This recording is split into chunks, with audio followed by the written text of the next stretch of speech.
Bah mon cochon, c'est qu'il y en a du monde ici.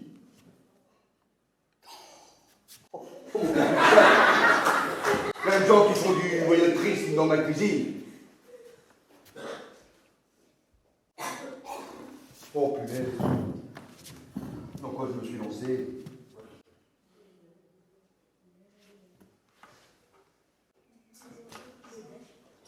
Soit c'est ciné-faston, soit c'est le livre. C'est le livre, oui, c'est ça. Vous êtes venu en livre.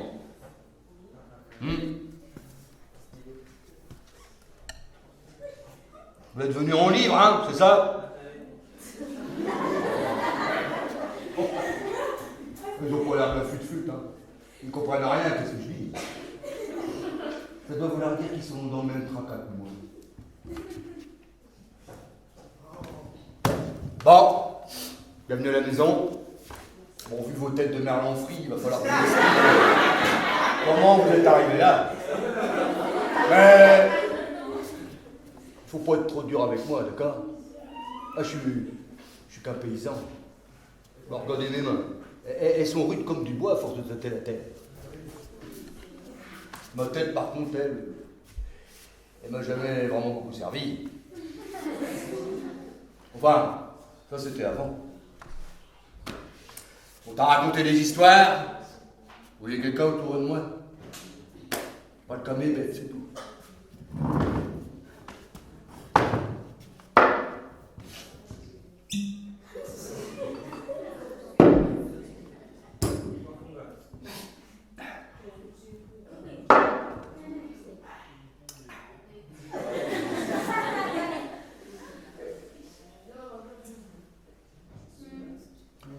Vous en pensez quoi de votre intime conviction? Parce que moi, qu'est-ce que j'en avais à foutre? J'avais ma ferme avec toutes les terres à cultiver et les bêtes à soigner. Mes cochons. Oh, mes cochons. Oh, comme ils étaient magnifiques. Bien gras, bien dodus. Puis mes vaches, c'était de bonnes laitières. Pour mes poules, j'en avais tout un régiment. Mais attention, du premier choix. Tout aussi stupides les unes que les autres. Une fois, à la place du grain, je leur avais envoyé de la limaille de fer, juste pour voir. Eh ben j'ai vu.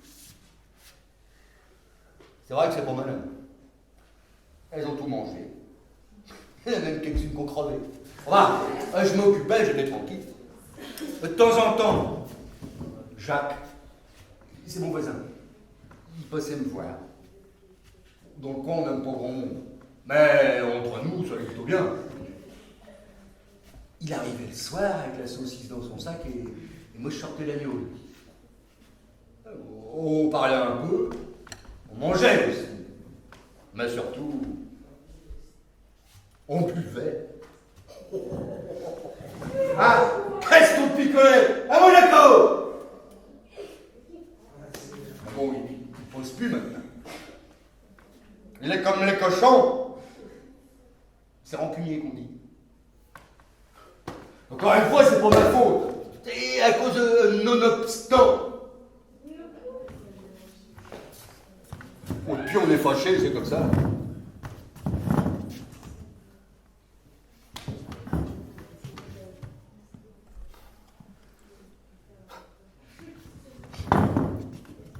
Une fois par mois, je mettais la belle chemise toute propre et colorée. Je me coiffais et même quand je me rasais. Ben on est comme ça en ville pour le marché. Il y avait un petit bistrot non loin de mon étalage. Quand j'avais tout rangé dans mon estafette, je m'enfilais 2-3 pastis là-bas, puis ça allait mieux. Après, j'allais voir les filles. Oh, celle qu'on paye, évidemment, faut pas rêver. Je me faisais plaisir et puis je rentrais à la maison. Je comprends pas les femmes. Une fois, je n'avais vu une, elle tournait autour de moi. Je croyais qu'elle m'aimait, qu'elle voulait mon sexe. Bon, c'est pour mon estafette qui l'attirait quand même. Alors, Je suis sous à l'arrière mon camion. Sur les cagettes de patates. Mais en fait, elle voulait pas. Oh, ça m'a apporté de ses ennuis. Oh, pour la peine de raconter, c'est trop long, trop compliqué. Pour vous dire comme c'était tordu cette histoire. J'ai rien compris. Enfin, puis cette fois-là, je n'ai plus jamais adressé la parole à une femme. Bon, elle ne pense pas comme nous, c'est tout. La vie paisible, je vous dis. Bien réglée, pas de problème. Maintenant, tout ça c'est fini. Les poules ont volé. Mes cochons, il n'y en a plus. Je les ai tous sacrifiés. Mes vaches, elles sont par là, je m'en fous. Quant à mes terres,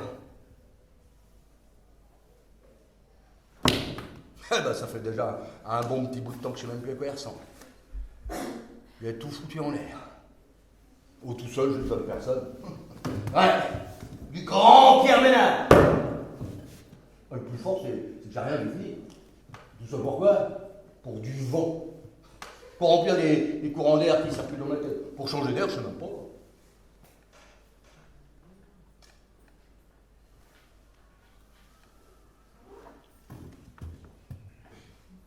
Ça vous est jamais arrivé de vous dire que ce que vous faites, ce que vous vivez,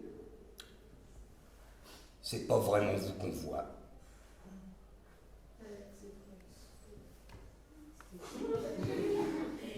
Pour moi, c'est ça. Parce que du jour où je l'ai rencontré, j'étais plus vraiment moi-même. Oh, je vous raconte comment ça s'est passé. C'est le soir, Jacques vient de partir et l'agneau est fini. Mais je vais m'en remettre un petit dernier avant de ranger le jambon dans le torchon. Prendre un petit verre, de manière à gonfler comme il faut. Alors, je descends à la cave.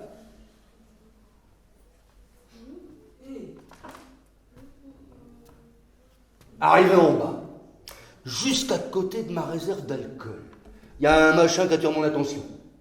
C'est comme une grosse brique grise. J'ai jamais vu de truc comme ça. Du coup, je me dis,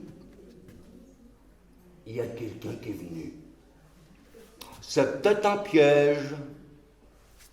Je remonte vite fait les escaliers. Je retourne en bas avec mon fusil. Chargé, bien sûr.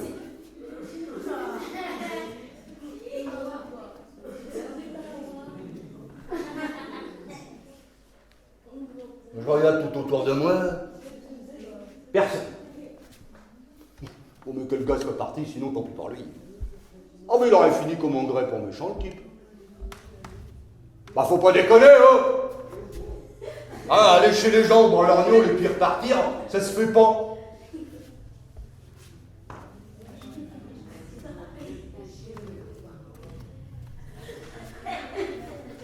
Je commence à tâter l'engin du bout de mon canon.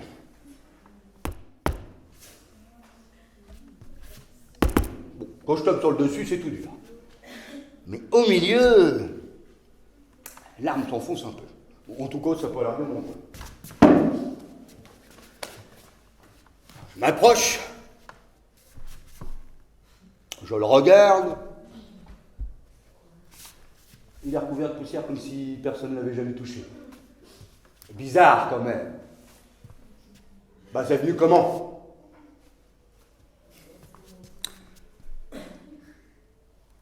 Je souffle dessus. Je le touche du bout des doigts. C'est du cuir. Je le prends dans la main, ça s'ouvre. Et dedans, il n'y a plus de la peau de vache, mais du papier. C'est un livre! Qu'est-ce que ça fout là? Mais j'en ai jamais eu de trucs comme ça, moi. Faut avoir fait des études pour ça. Et être un peu pédé aussi.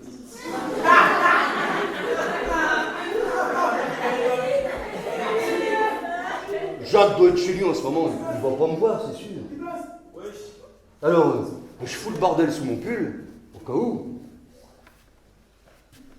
Et je retourne dans la cuisine. Avec une bonne bouteille de pif.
Tout pourri, il faut une seule image et écrit tout serré. Oh, j'y comprends le dalle. Plein de mots compliqués, en gros français et tout. Oh. Oh, je suis vraiment dans un drôle de pétrin. En tout cas, ça parle ni de vache ni de cochon, ça c'est sûr. Mais je m'accroche. Tout le temps de la bouteille, j'essaye. Pas moyen. Alors, comme le vin commence à monter à la tête, je vais me coucher.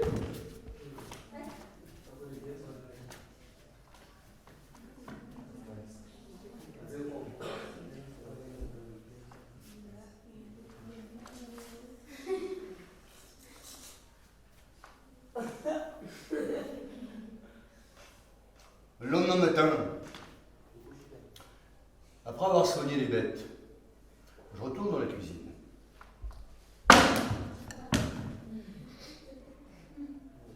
Il est toujours là, le livre. Hé, mon coco! C'est chez moi.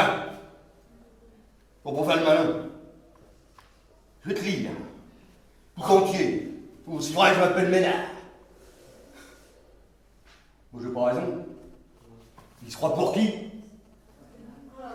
Vous seriez laissé faire par un bout de papier? Non mais oh, quand même!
C'est mon Jacques avec son cabas sous le bras.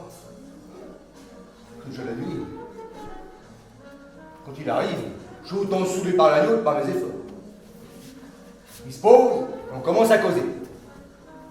Hé, mon cochon, t'es tout seul? T'as entendu hurler? Pour ça. Alors regarde ce que j'ai trouvé à côté de mon alambic. T'as un livre? T'as fait quoi ici? Ah bah, je sais pas, c'était là, c'est tout. Tu seras pas un peu de la jaquette, comme on dit, toi? Attends-moi, c'est pas pédé! Ou toi? Ah, attention à ce que tu dis, hein. Je vais te casser la tête. Alors les copains me touchent chez moi. Ne m'insulte pas ici.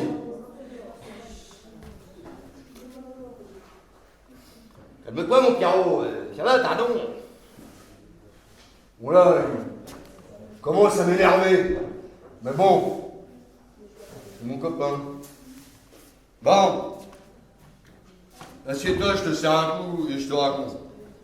Alors il s'assoit et je lui raconte. À la fin, il tend le bras pour se servir un autre verre et il me dit: Eh ben, l'autre beau drap. Moi de la télé, mais moi les livres. Je préfère les femmes, tu vois. Moi, un gars qui a fait des études pour ça.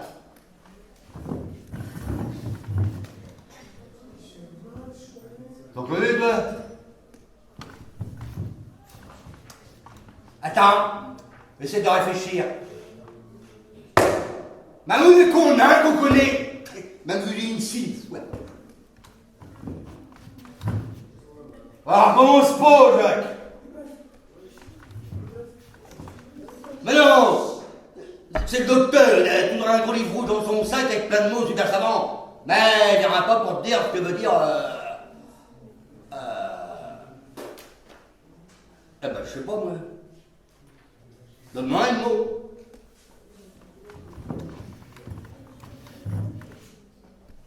Alors, je prends le livre et j'en cherche un vachement difficile.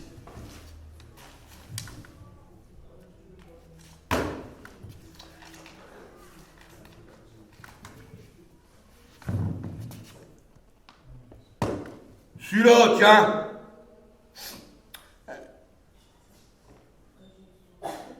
Nonobstant. C'est quoi ce truc-là?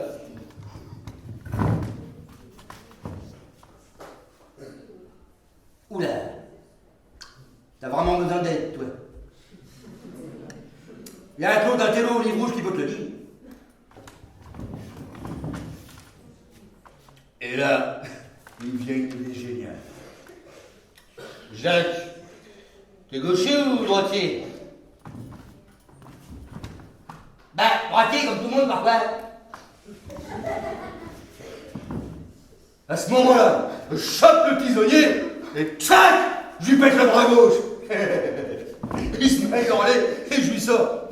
Calme-toi, mon Jacques. Tiens le coup. J'appelle le docteur. Et mon Jacques qui se roule par terre, il hurle, il m'a insulté, il crie. Finalement, le docteur arrive. Bonjour docteur. Il voit mon voisin, le bras tordu, en train de me traiter de tous mes noms d'oiseaux. Moi, je suis pressé. Alors je lui demande: nonobstant, ça veut dire quoi?